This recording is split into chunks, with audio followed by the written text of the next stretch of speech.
안녕하세요, 충무이키입니다. 이번 편은 EPL에서 주목받고 있는 선수에 대해서 알아보도록 하겠습니다. 이 선수는 제가 데뷔 경기부터 모든 경기를 다 챙겨본 선수인데요, 그렇게 애정도 조금은 남다른 편이기도 합니다. 최근 상승세는 조금 주춤했지만 2021 시즌 초반에 돌풍을 일으킨 팀의 선수입니다. 바로 에버튼의 도미닉 칼버트 루인입니다. 에버튼은 시즌 초반 4연승을 하면서 좋은 스타트를 끊었습니다. 이 좋은 스타트에는 분명히 좋은 감독인 안첼로티를 데려온 것과 그를 보고 온 좋은 선수들을 영입했기 때문도 있지만 최전방에서 루인이 엄청난 활약을 해줬기 때문입니다. 현재 루인의 리그 스탯은 8경기 8골로 경기당 1골을 기록하고 있습니다. 그렇다면 루인은 갑자기 하늘에서 내려온 선수인 걸까요? 아니면 전부터 꾸준히 성장했던 선수였을까요?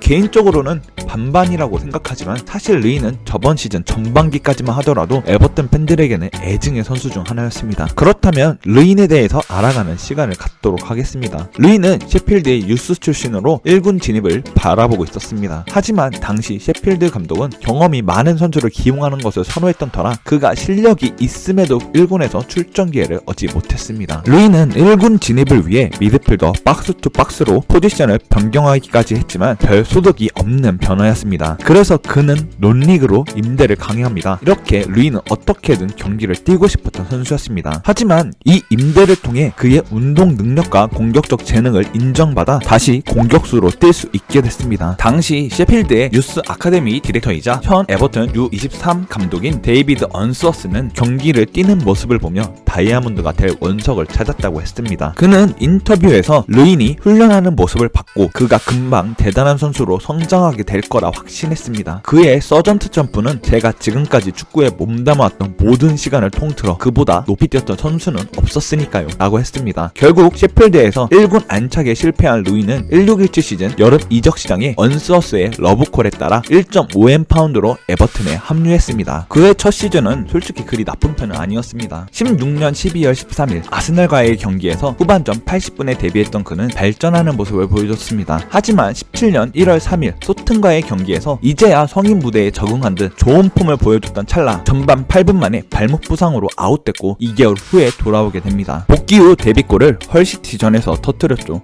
그럭저럭 괜찮은 데뷔 시즌을 보낸 루인이었지만 그를 기다리고 있는 것은 엄청난 부담감이었습니다. 바로 리그 탑급 공격수였던 루카쿠의 공백을 메꿔야 했죠. 물론 톱자리는 공석이 됐지만 루인이 바로 그 자리를 차지한 것은 아니었습니다. 에버튼에서 두 번째 시즌을 맞이한 쿠만은 시즌 시작 경기에서 그를 우측 윙백으로 기용하는 기행을 선보였죠. 또한 쿠만은 전설의 3공미를 시전하면서 에버튼 팬들에게 어마어마한 추억을 선사하기도 했습니다. 그 당시 새로 데려온 톱 자원은 루니, 산드로였고 그들은 쿠만이 원하는 포스트 플레이가 되는 유형과는 거리가 멀었습니다. 그로 인해 새로운 이적생들이 톱 자리에서 끔찍한 모습을 보여줬고 시즌이 지날수록 루이는 톱 자리 주전을 차지해갔습니다. 그 과정이 자연스러웠던 것은 아닙니다. 루이는 경기에 나올 때 잘했던 적이 손에 꼽기도 했고 메리트가 딱히 있는 공격수가 아니었으니까요. 더불어 루카쿠라는 리그 탑급 공격수를 대체하기엔 루이는 당시 20살로 매우 어린 선수였습니다. 여튼 그의 두 번째 시즌은 리그에서만 선발 18경기 14번 교체로 1876분을 뛰며 4골 6도움을 기록한 것을 보면 어린 나이에도 불구하고 상당히 많은 출전 기회를 얻은 것을 볼 수 있습니다. 이후에도 쿠만은 계속해서 그를 주전 타겟터로 쓰려고 했지만 EPL의 중앙 수비수를 버텨내기 그의 피지컬은 상대적으로 너무 안 좋았습니다. 키만 컸지 버티는 능력은 별로였고 발은 빠르지만 공간을 찾아 들어가는 움직임이 별로 좋지 못했으며 골 냄새도 못 맡는 선수였기에 전형적으로 어쩔 수 없이 쓰는 공격수 그 자체였습니다. 그래서 상대적으로 압박이 약한 측면 포워드로 루인을 기용하는 방법까지 쓰기도 했습니다. 18-19 시즌에도 그의 활약상은 크게 다르지 않았습니다. 마르코 실바가 새로 사령탑으로 부임했으나 루인은 코만 때와 똑같은 역할을 부여받았습니다. 다른 점이 있었다면 빅샘의 픽으로 데려온 생크토순과 주전 경쟁을 해야 했다는 점입니다. 마르코 실바의 전술 역시 쿠만과 그리 다르지는 않았습니다. 새로운 이적생 디뉴가 베인스의 빈자리를 완벽하게 메꿨고 콜만 역시 좋은 모습을 보여줬습니다. 그렇게 측면을 파면서 시그루드손을 활용한 세트피스를 주 무기로 사용했습니다. 초반에는 토순이 6경기 연속 선발 출전했지만 토순의 플레이는 시그루드손과 많이 겹쳤습니다. 토순은 포스트 플레이와 연계 등의 다른 선수들을 활용할 줄 아는 선수였지만 이는 시그루드손도 마찬가지였죠. 시그루드손의 활동량과 찔러주는 패스를 받기에는 토순 역시 공간을 보고 침투할 능력이 없었고 토순의 연계를 활용할 정도로 시그루드손이 침투를 할 줄 아는 선수가 아니었습니다. 이렇게 둘의 불협화음은 지속됐고 실바는 다시 루인을 스트라이커 자리에 기용합니다. 이렇게 주전 경쟁을 끝내는 듯 했지만 루인 역시 좋지 못한 모습을 보여줬고 토순과 별반 다를 게 없었습니다. 그나마 제공권을 이용한 헤더가 위협적이었지만 그게 잘 통하지도 않았고요. 그래서 톱 자리는 이적해온 윙 포워드인 히샬리송이 차지하게 됐습니다. 물론 히샬리송 톱 전술은 잠시 쓰는 임시 전술이었지만 그 정도로 루인에 대한 신뢰감은 없는 편이었습니다. 이렇게 톱 자리에 대한 주전 경쟁은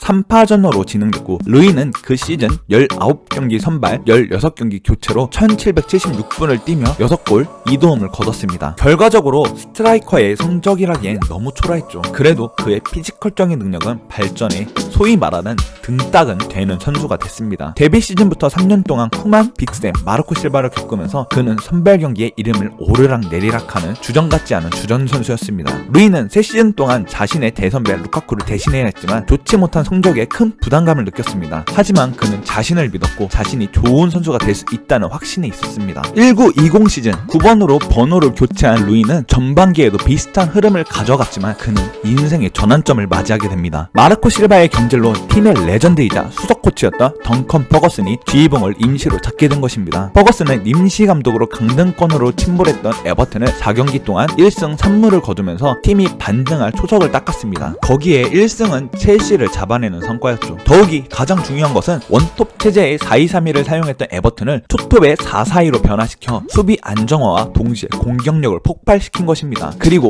이 전술의 최대의 수혜자는 바로 칼버트 루인이었습니다. 마르코 실바가 지휘봉을 잡았던 19-20 시즌 전반기에는 리그 16경기 단 3골에 그쳤던 루인이 후반기에 10골을 넣으면서 그의 포텐이 드디어 터졌음을 알렸습니다. 원톱으로 지속적인 견제를 받았었던 그는 히샬리송이 그의 파트너가 되어 견제를 분산시켜줬고 그로 인해 루인은 보다 많은 공간을 가질 수 있었습니다. 더불어 히샬리송의 침투를 보며 그에게 공을 받기 가장 좋은 위치로 이동하는 축구 지능도 발전했습니다. 그 후 안첼로티가 부임하면서 그의 활약은 계속해서 좋아졌습니다. 안첼로티는 그에 대해 그는 내가 부임했을 때 이미 잘하는 중이었습니다. 그래서 특별히 루인에게 요청한 것은 없었어요. 다만 좀 더 중앙에 머물면서 골문 가까이에 머물려고 하라고 했죠. 이렇게 말했습니다. 19-20 시즌이 도약의 발판이 된 루인은 20-21 시즌 리그 8경기 8골을 기록하며 안첼로티의 황태자가 되고 있습니다. 그렇다면 어떤 차이로 그가 이렇게 변했을까요? 간략하게 19-20 시즌과 현재 시즌의 히트맵을 보면 그가 주로 어디에 머물고 있는지 알 수 있습니다. 원톱으로 박스 바깥에서 연계에 집중했던 그는 실바가 떠난 후부터 전통적인 구반의 모습을 보여주며 박스 안에서 주로 활동하고 있는 것을 알 수 있습니다. 또한 슈팅당 기대 득점이 18-19 시즌에는 0.30, 19-20 시즌에는 0.45, 20-21 시즌에는 1.03으로 비약적으로 발전했습니다. 그리고 그의 확실한 무기 중 하나인 제공권과 헤딩 능력은 점점 발전하는 모습을 보여줬습니다. 더불어 그의 제공권은 수비 시에도 공격 시에도 아주 위협적인 무기가 되고 있으며 8골 중 4골을 헤더로 기록했습니다. 이미 어렸을 때부터 점프력을 인정받았던 그는 퍼거슨의 가르침 아래에서 피지컬적으로도 박스 안에서의 움직임도 더더욱 발전했습니다. 그 장점을 살려서 에버튼은 픽포드로부터 시작된 공을